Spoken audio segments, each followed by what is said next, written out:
Hey guys, Billy Joe again. So, I am 4 days post-op, stage 1 phalloplasty, and actually feeling surprisingly really great. In fact, you're probably watching this video thinking, Jesus, he's standing up and talking and making updates already. I am, indeed. Not quite as soon as when I made my top surgery updates. I mean, I made them daily, literally from 20 hours post-op. But I'm not going to lie, this has been a really difficult couple of days for me. And it's been like physically and mentally really challenging and quite stressful and well, obviously painful and discomforting and things like that. So I'm going to sort of go through with you what I was feeling day by day and what has sort of gone on, I guess. So obviously Saturday 20th of June I went in to hospital in Slough, which was the Spire Thames Valley Hospital in London, to have my surgery done.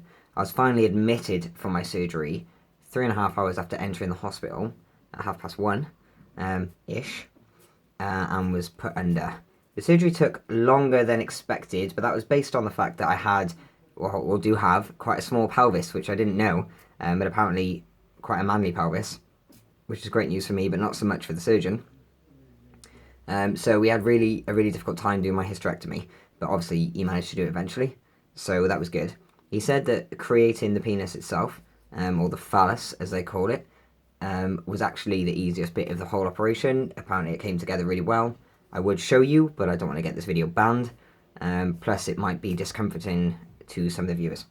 I will be sharing some photos of the results, but I will be doing that on a more private level. So if you want to inbox me or anything like that, providing that you're not just considering me to be a freak, then I will happily share my post-op results with you.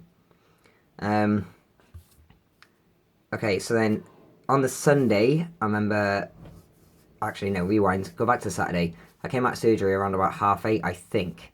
I was still very much out of it, and continued to spend my Saturday night completely out of it. I remember hearing people around me. I sort of knew what was going on, but I didn't really know much else. So I sort of slept that off then, Saturday night. Sunday I woke up in quite a lot of pain, but for me it wasn't a pain from the operation. It wasn't even pain from the hysterectomy. It was actually really bad back pain because I'd been in the same position for about 14 hours, maybe even longer. So I was in mega pain with my back and nothing was helping. Not even the painkillers were helping. I think, to be honest, the morphine drip that I was on and everything like that was helping with my stomach and, down below and everything. But, yeah, it wasn't touching my back at all. So, yeah, like I was saying, I had a morphine drip, which I actually stopped using. Trying to think. I stopped using my morphine drip something like 15 hours after I came out of surgery, which isn't very long at all. They did expect me to be on that drip for days. In fact, I'm still meant to be in hospital right now. I'll explain to you why I'm not. So yeah, Sunday I was obviously feeling very sore with my back. Nothing else was really feeling that bad. I was just uncomfortable and frustrated that I was still in this bed and still in the same position and couldn't really do much. I couldn't really breathe that easy because it hurts and things like that. So that's kind of what Sunday felt like for me. Monday, I felt so much better. I actually managed to get out of bed, thank God, and I sat down in the chair, which wasn't that comfortable, mainly because of the catheter.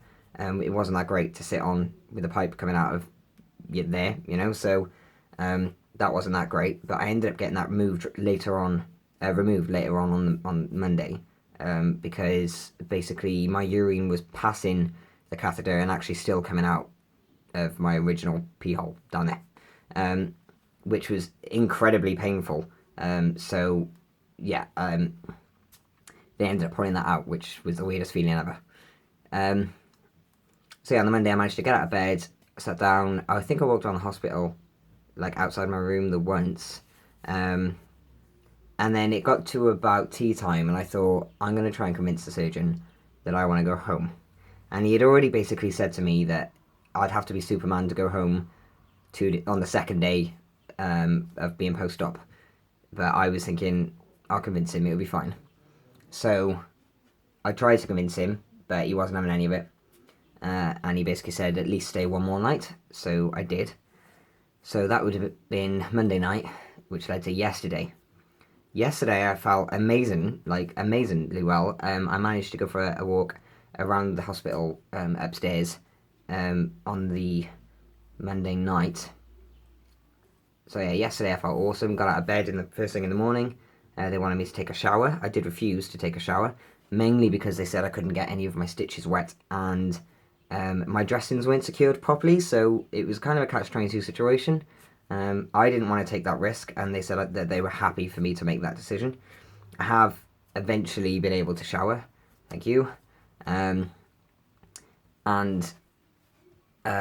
so that was that. Then the doctor came around first thing yesterday morning and basically said, you actually look really good, you're making really, really good progress, you're advancing, recovering much faster than most, and yeah, we're happy to let you go home, which is like, win! So yeah, I was like beyond happy because I absolutely hate staying in hospitals, like you wouldn't believe. So I was supposed to be in there for 4 to 5 days, and I was in there 3 days, if that. Well, yeah, Saturday, Sunday, Monday. Came on Tuesday morning. Yeah. So, that is a bit of an achievement. He said, Dr. Christopher said I joined the elite team of leaving on day 3. So, that was good. Today, how I'm feeling. Today is the first day I've actually managed to get up and go to the toilet by myself. To say that, to ask me, do I have any dignity left? That would be a massive no. I don't have any dignity left. I think about 15 nurses and a film crew and whoever else, including my mum and my stepdad, have all seen everything I've got now. So I have absolutely no dignity left. So when it came to, assistance with the toilet, it didn't really bother me as long as I was getting help. But today at 3:30 this morning, I actually managed to get up by myself out of bed, go to the toilet, sort myself out, and put my boxers back on and my trousers or my shorts back on and get back into bed.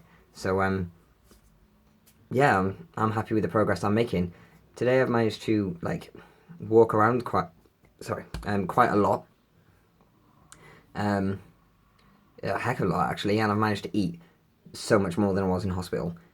Because when I was in hospital between Sunday and Tuesday morning, I ate about a biscuit, I think, in all that time.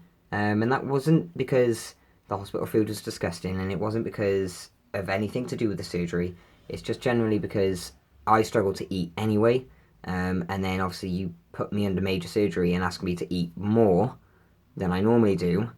It's not going to result well. So I ended up retaliating almost. I didn't do it purposely. It just sort of happens when you have an eating disorder, that the more food you see, the less you want to eat.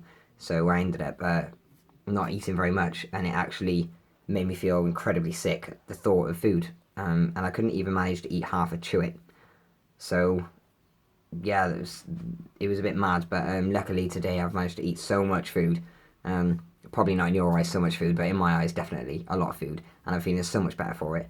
The fact I've even managed to stand now for nearly 9 minutes is pretty damn good. And I'm standing up nearly straight. My back is pretty much straight. Try and bring this out now so I can show you. So I'm relatively straight. Stomach's still swollen, as you can see. I'll show you the patches now where I've got the bandages. So my bandages are there.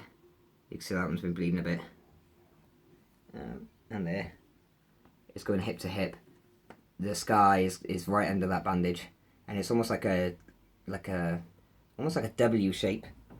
I'm not obviously going to show you any more than that because I don't want to violate YouTube or Facebook's policies. But yeah, I'm definitely feeling amazing today. And if I can, I'll try and keep updating every day. Because tomorrow I'm going to try and venture outside the house.